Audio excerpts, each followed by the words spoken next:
Hello नमस्कार दर्शकों, झनक सीरियल में आप सभी का स्वागत है। आज के एपिसोड में हम एक बड़ा इंटरेस्टिंग धमाका देखेंगे। बेल आइकन को प्रेस कर लीजिए, लाइक सब्सक्राइब शेयर करना ना भूलें। जहाँ पे हम देखते हैं कि ऋषि की माँ जो होती है वो पुतुल को बोलते हैं, पुतुल तुम इसकी पैरवी इतनी क्यों कर रही हो। पुतुल बोलते हैं क्योंकि आप लोग सच को नहीं देख पा रहे। तभी पुतुल की माँ समझाती है कि बेटा ये सब क्या चल रहा है, तू शांत हो जा। जब वो उसको काम करने में कोई दिक्कत नहीं तो फिर तू क्यों इतना चिल्ला रही। बेहतर होता कि तू भी अपने भाई की तरह कहीं विदेश में जाकर सेटल हो जाते, इस परिवार से दूर रहती तो हम सुख चैन के साथ रह लेते। पुतुल बोलते हैं मुझे भी यहाँ पे रहने का कोई शौक़ नहीं, मैं खुद भी चाहती हूँ दूर हो जाऊँ, पर मेरी बदकिस्मती है कि मैं यहाँ से जा नहीं पा रही हूँ और मैं इस घर में रुकी तो सिर्फ़ और सिर्फ अपने बाबा की वजह से। ये देख के नीलू बोलती रियली, तो मुझे लगता है कि तू सिर्फ बाबा की बेटी और कोई यहाँ पे है नहीं। तभी बोलती हाँ, क्योंकि बाबा के और मेरे विचार एक जैसे मिलते हैं। आपके साथ ज़रा भी कुछ भी मैच नहीं होता, इसलिए मैं बाबा के साथ हूँ। हमेशा दूसरों का भला करना चाहते हैं, लेकिन आप में से कभी भी किसी ने ना बाबा की कदर की ना उनके विचारों का महत्व दिया, तो मुझे नहीं लगता कि आप लोग आगे भी करोगे। उसके बाद पुतुल को वहाँ पर गुस्सा चाहता है, वो चली जाती। तभी यहाँ पे ऋषि की माँ जो होती है समझाती है कि तुम्हें आज से अदिति दीदी की सेवा करनी है। उनका 24 आवर्स वो क्या खाते, क्या पीते, कब ऑफिस जाते हैं, सब तुम्हें ध्यान रखना है, ठीक है। मैं तुम्हें बताऊँगी कैसे, 2 दिन तुम अच्छे से देख लो, फिर 1 to 1 तुम्हें सब करना है।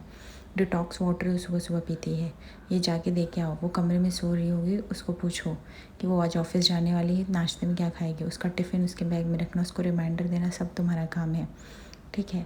तभी झनक बोलती ठीक है, बट ये डिटॉक्स वाटर। तभी यहाँ पे ऋषि माँ बोलती पता है ये क्या है, ये पानी कैसे बनता है मैं बता दूँगी, खीरा नींबू सब रात को डाल दो, सुबह यही अदिति पानी पीती है और यही देने का होता है उसको। तभी यहाँ पे झनक बोलती ठीक है मैं दे दूँगी। दूसरी तरफ हम देखते हैं कि यहाँ पे अनिरुद्ध कुछ काम से आ रहता है, अर्शी उसे रोक लेती है और अर्शी बोलती है नहीं मुझे तुमसे कुछ बात करनी है। तभी अनिरुद्ध बोलता है सॉरी अर्शी, मैं बात करने के ज़रा भी मूड में नहीं हूँ। अर्शी बोलती है अरे तुम कभी समझती क्यों नहीं, हमारी बेटी की ज़िंदगी में तूफ़ान आया हुआ है और तुम्हें कोई बात नहीं करनी। मेरे दिमाग में एक आइडिया है उस लड़के को घर से निकालने के लिए। अनिरुद्ध बोलता है कि देखो अर्शी, तुम्हें जो भी करना है करो, मेरा टाइम वेस्ट मत करो। तभी अर्शी बोलती है अच्छा तुम अगर चाहते तो मुझे हॉस्पिटल ले गए होते, आज ये दिन नहीं आता, वो अपने गांव चली गई होती, बट नहीं, तुम तो ये सब चाहते नहीं, अपनी बेटे की ज़िंदगी में तूफान लाना चाहते हो। अनिरुद्ध तो बोलते इसमें मेरी क्या गलती है, जब वहाँ पे जेठू जी अपना फैसला सुना चुके थे तो हम क्या करते। तभी अर्शी बोल रही थी, अदिति बता रही थी सिर्फ जेठू ही नहीं ऋषि भी चाहता था, तो अपने ऋषि को नहीं समझाया। अनिल बोलता मैं ऋषि को समझाया, बट ऋषि सिर्फ उस लड़के की मदद कर रहा है क्योंकि उसके कुछ एहसान है, उसकी वजह से उसकी नौकरी बची, उसका जान भी बचा है और कहीं ना कहीं उसने जेठू मुनि को खून भी देके बहुत बड़ा उपकार किया है।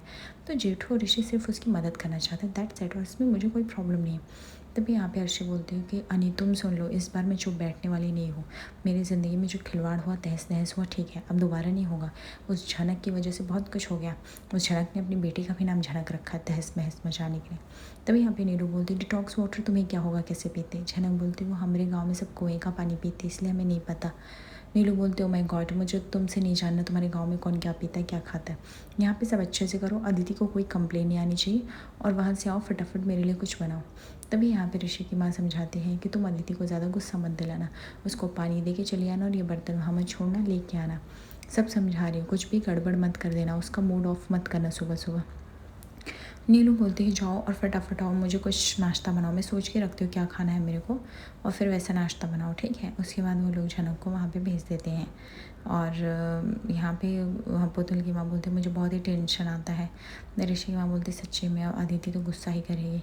तो यहाँ पे बड़ो माँ बोलती क्यों नहीं करे, आखिर अदिति ने इसको अपनी पति का पत्नी होते देखा है, उसको तो इस बात की ठेस पहुँचेगी इसलिए वो उससे चिढ़ती है, इसमें उसकी क्या ही गलती है। तभी नीलू बोलती है आप लोग खैर में इतना प्रॉब्लम क्रिएट कर रहे हो, इतना सोच रहे हो, देखना अदिति से इतना काम में फंसा है, कितने ऑर्डर्स देगी ना, और हम लोग भी काम देंगे ना कि खुद भी अदिति को यहाँ से टाटा बाय बाय बोल के चली जाएगी। उसको समझ में आ जाएगा कि वो यहाँ पे ना ही रहे तो ही बेहतर है।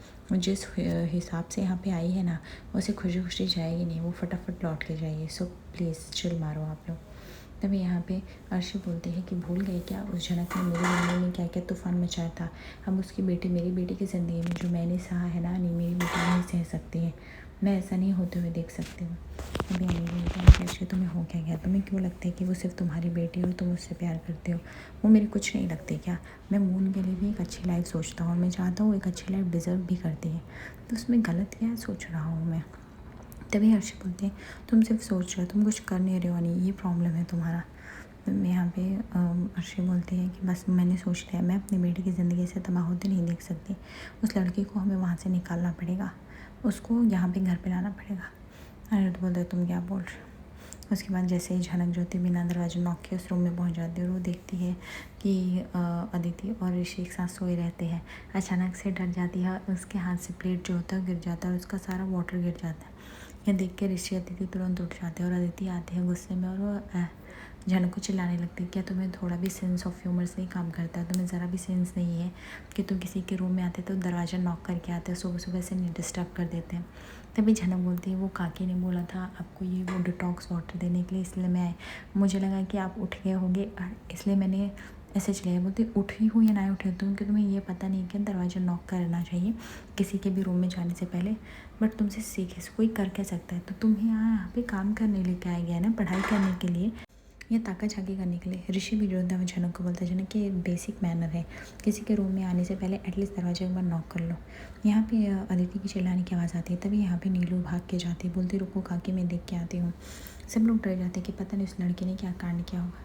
यहाँ पे झनक की आंखों में आंसू आ जाता है, जिससे ही ऋषि भी झनक को डांटता है और बोलता है कि बेसिक मैनर होना चाहिए, किसी के भी रूम में कभी भी ऐसे नहीं घुसते हैं और एटलीस्ट नॉक करके ही आना चाहिए। तभी अदिति बोलती झनक बोलती सॉरी अदिति मुझसे गलती होगी, नेक्स्ट टाइम से नहीं होगा, वो हमें पता नहीं था, जल्दी मेरे ध्यान से उतर गया। तभी यहाँ पे अर्शी बोलती है कि अनी मैं जो सोच रही हूँ वो आइडिया काम करेगा, और कहीं ये ऐसा तो नहीं वो बेटी सच में वो लड़की तुम्हारी झनक की बेटी है। तभी अनिरुद्ध बोलता तुम पागल हो क्या, अगर वो मेरी बेटी होती तो मैं उसे घर में लेके आता, वो मेरी बेटी नहीं है। तभी अर्शी बोलती फिर झनक ने ऐसा क्यों कहा? अनिरुद्ध बोलता मुझे नहीं पता झनक ने क्यों कहा, अगर कहना होता वो इतने सालों में कभी कांटेक्ट करने की कोशिश की, कभी कुछ नहीं किया, और अचानक से वो लड़की भी मुझे अपना पिता नहीं मानती, तो तुम क्या चाहते हो? तभी अर्शी बोलती तो उसके ऊपर पुलिस वारंट का केस कर दो ना, मानहानि का दावा लगा दो। अनिरुद्ध बोलता मानहानि का दावा कैसे लगा, जब उस लड़की वो मुझे बाबा नहीं मान रही, कोई केस नहीं करे तो फिर मैं क्यों उलझूँ केस में। और सॉरी अर्शी मेरे पास ये सब टाइम नहीं फालतू के। तभी अर्शी बोलती है अच्छा जैसी माँ वैसी बेटी, पता नहीं क्या तूफान लाई थी इसकी माँ। तभी अनिरुद्ध बोलता है please Arshi please stop it, ठीक है, किसी के भी बारे में मत बोलो जो ऑलरेडी सुना मैंने।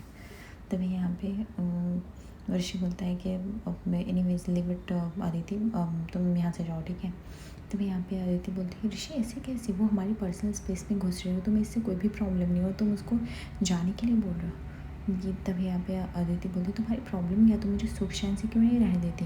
तुम्हें जिस काम के लिए लगाया गया वही काम करो, तुम ऐसे घर के फैमिली किसी भी मेम्बर के रूम में नहीं जा सकते हो। तभी नीलू आती है, बोलती क्या हो आदिति तुम इतना चिल्ला के रही? आदिति बोलती नीलू बोलती इसको किसने भेजा यहाँ पे, इसने देखो क्या तोहफा मचा ली। तभी यहाँ पे नीलू बोलती वो हमने तुम्हारी और तुम्हें एक असिस्टेंट की ज़रूरत है 24 आवर्स के लिए ना, तो हमने सोचा कि तुम्हारा ध्यान रखेगी इसलिए हमने इसको भेज दिया। हमें क्या पता था कि ये कर देगी, और तुमसे क्या एक सीधे सीधे कोई काम दिया जाए वो होता नहीं है क्या? चुपचाप सिर्फ तुम्हें वाटर देना था, निकल जाना था। तभी झनक बोलती वो आप लोग बोले कि अदिति दीदी उठ गई होंगी, देख के लेके चले आओ, पर मैं आई तो वो सो रहे थे, मेरे ध्यान से निकल गया। तभी यहाँ पे नीलू बोलती हाँ अदिति एक्चुअली हमें भी लगा तुम उठ गए। अदिति बोलती नीलू दीदी आज 12 बजे से कॉलेज था, मुझे लगा मैं थोड़ा एक्स्ट्रा सो जाऊँगी एंड देन उसके बाद फ्रेश होकर मैं आऊँगी नीचे, उसके बाद ही जाऊँगी। मुझे नहीं पता था कि ये लड़की आके हमारा नींद का डिस्टर्ब कर देगी। सच में ये भी सुख चैन सब कुछ लेने आई। तभी यहाँ पे नीलू बोलती है किसी के भी रूम में जाने से पहले नॉक कर दे, नॉक मतलब समझे खटखटाना। पता नहीं कैसे तुम मेडिकल की तैयारी करोगे, तुम्हारे हाव भाव से तो लग नहीं रहा है तुम्हें कुछ आएगा या तुम कर पाओगे, बट फिर भी बाबा की जिद से तुम इस घर में तो रह रही हो, बट तौर तरीके कुछ भी नहीं पता है। तभी यहाँ पे झनक को गुस्सा आ जाता है, झनक बोलती बस करिए, मैंने बोला ना गलती हो गई, इंसान हूँ। तब यहाँ पे अनिरुद्ध बोलता तुम क्या कहना चाहते हो अर्शी, मतलब कि वो लड़की क्या गलती है, वो परासर की बेटी परासर हाथी आना चाहता था, हक दिलाना चाहता था, दैट्स इट। इससे ज़्यादा मैं इस विषय में कुछ भी नहीं जानता हूँ, ना मैं कुछ बोलना चाहता हूँ। अर्शी बोलते हैं तुम्हारे बस कह देने से सब कुछ नहीं हो जाता, यानी मुझे साफ साफ दिख रहा है जो तुम्हें नहीं दिख रहा है। मैं सब समझती हूँ तुम्हारा, तुम चाहते हो कि मून की लाइफ ऐसे ही ख़राब हो जैसे मेरी हुई थी। अनिरुद्ध बोलता तुम पागल हो गया, तुम्हें जो करना है करो, मैं यहाँ से जा रहा हूँ। उसके बाद अनिरुद्ध वहाँ चला जाता है। अर्शी के मन में प्लान बैठता है कि किसी भी हालत में जाके झनक को घर में लाएगी, नौकरानी बनाएगी। झनक जो थी वो कपड़े डालने के लिए बालकनी की तरफ जा रहे थे, तभी उसको वहाँ पे ऋषि मिलता है। ऋषि बोलता है झनक से झनक मुझे तुमसे कुछ बात करनी है। झनक बोलती है कि क्या बात करनी है, मुझे तो कोई बात नहीं करनी। तभी ऋषि बोलता है कि इम्पॉर्टेंट है इसलिए मैं पूछ रहा हूँ। वैसे सॉरी अदिति ने तुम्हें इतना सब कुछ बोला उसके लिए। तभी झनक बोलती है कि तो आपको आपको क्या चाहिए। तभी ऋषि बोलता है कि बट तुम्हें भी नॉक करके तो आना चाहिए। झनक उसके पैर पड़ने लगती है। तभी ऋषि बोलता है सब तुम क्या कर रहे हो। झनक बोलती वही जो आप लोग को चाहिए। यही ना, गलती हो गई बोला तो मेरे ध्यान से उतर गया था। गांव में ये सब नहीं रहता तो दिमाग में था ही नहीं तो अगली बार से मैं उस रूम में भी नहीं आऊँगी। मैंने बोला तो सही। दूसरी तरफ हम देखते छोटा और रोमी आते हैं अदिति से मिलने के लिए। अदिति बोलती मैंने एक डिसीजन लिया है परिवार की भलाई के लिए। मुझे लगता है कि वो डिसीजन आप लोग के साथ शेयर करना चाहिए। हाँ, बड़ों माँ जेठू नहीं है बट मैं सुना तो सकती हूँ। तभी अदिति बताती है कि हम सोच रहे हैं उस लड़की को इस घर में लेके आए और वैसे भी मैं काम वाले की ज़रूरत थी तो वो पूजा हम जब तक महालक्ष्मी का स्थापना करेंगे घर की साफ़ सफाई भी कर देगी और अच्छे से सब कुछ हो जाएगा। तभी यहाँ पे अनिरुद्ध बोलते हैं ये तुमने क्या सोचा है अर्शी। मुझे नहीं लगता जेठ और मनोज जी आने देंगे उसको। अर्शी बोलती है उन्हें क्या लगता है क्या नहीं है वो सब मुझे नहीं पता। रूमी बोलती है मोदी आप कैसे मतलब उस लड़की को और वो भी काम वाली बना के लाएंगे वो झनक की बेटी को, ये सब कैसे कर पाओगे। अर्शी बोलती है कि क्यों नहीं कर सकते। मुझे मेरी बेटी की अगर ज़िंदगी बचानी है तो मुझे जो कर बन सकेगा करूँगी। मैं अपनी बेटी की ज़िंदगी से ख़राब होते तो नहीं देख सकती। तब यहाँ पे ऋषि बोलता है सॉरी मेरा वो कहने का मतलब नहीं था। झनक बोलती इसलिए मैं आने के लिए मना करती थी। मैं बोलती थी आपसे कि मैं नहीं आऊँगी क्योंकि मैं रोज़ रोज़ अपनी बेइज्जती नहीं सह सकती, अपना आत्मसम्मान गिरते हुए नहीं देख सकती। लेकिन आपने मुखिया जी ने किसी ने एक बात नहीं सुनी और मुझे इस कटघरे में लाके खड़ा कर दिया जहाँ पे एक नहीं तीन तीन ज़िंदगियों का रोज़ समझौता होता है पर फिर भी नहीं होता। कोई बात नहीं, मैं यहाँ पे काम वाली हूँ तो मुझे मेरी औकात पता है। मैं धीरे धीरे सब करना सीख जाऊँगी। आप मुझसे दूर रहिए, नहीं चाहती कोई देख लेगा फिर बात का बतंगड़ बनाएगा। तभी यहाँ पे ऋषि बोलता है मुझे तुमसे बात करनी है झनक, तुम 2 मिनट रुकोगे तो मैं शायद कह पाऊँगा तुम्हें। तभी छोटा बोलता है कि अर्शी झनक की बेटी को तुम नौकरानी क्यों बनाना चाहते हो। अर्शी बोलती तो किस हैसियत से उसको घर में लेके आऊँगी, आखिर उसका डायरेक्ट रिलेशन होता ही क्या है। और वैसे मुझसे क्या चाहिए, पढ़ने के लिए कोना, रहने के लिए जगह, वो तो कहीं भी मिल सकता है उसको जो कि हम उससे प्रोवाइड कर रहे हैं। मैं नहीं चाहती कि मेरी बेटी जो है वो स्ट्रेस में रहे, दैट्स इट। तभी छोटा बोलता है और क्या पता जिससे तुम झूठ बोल रहे हो, अफवाह बोल रहे हो, अगर वो अफवाह सही हो गया तो क्या करोगे। अनिरुद्ध बोलता है छोटा वो मेरी बेटी नहीं है, ये सब अफवाह ही है, इसमें कहीं भी सच नहीं। रोमी बोलती चलो मान लो ये अफवाह भी हुआ तो भी झनक ने इस घर के लिए कितना कुछ किया, हम भूल तो नहीं सकते। तो अगर हम उसकी बेटी की थोड़ी सी जिम्मेदारी लेके अगर उसका हम अच्छे से सब कुछ कर दे तो गलत क्या है। छोटान बोलते हैं अनी तू चाहे जो समझ, पर मुझे अफवाह किसी भी एंगल से नहीं लग रहा है, मुझे साफ साफ ही सच प्रतीत होता दिख रहा है।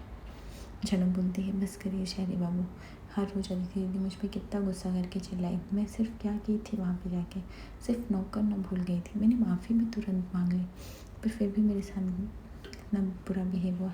और आप लोग का अच्छा है, सबके सामने चिल्ला दो फिर अकेले में आके माफ़ी मांग लो, ये सब बहुत अच्छा है, लेकिन ये सब मुझे नहीं पसंद आता है। जब यहाँ पे ऋषि बोलता है तुम्हें क्या लगता है घर में सब तुम्हें सिर्फ नफ़रत करते हैं, प्यार भी करते हैं, जैसे पुतुल दीदी, मुखिया जी तुम्हारे और मैं। तभी झनक जो होती है वो एकदम शॉक हो जाती है। ऋषि बोलता है क्या हो तुमने सवाल का जवाब नहीं दिया। आज रात के एपिसोड में देखेंगे जहाँ पे अर्शी आती है झनक को लेने के लिए और बोलती है वो हमारे घर में रहेगी, अच्छे से स्टडी कर सकती है। झनक काफ़ी शौक लगता है। तभी यहाँ पे ऋषि इस बात का अगेंस्ट होता है और बोलता है झनक यहीं रहेगी क्योंकि यहाँ पे सब लोग हैं। ये सुनकर तो अदिति और ऋषि के बीच में बहस हो जाती है। अदिति बोलती तुम इस लड़की को क्यों रोकना चाहते हो। आगे एपिसोड में मेरे दर्शकों लाइक सब्सक्राइब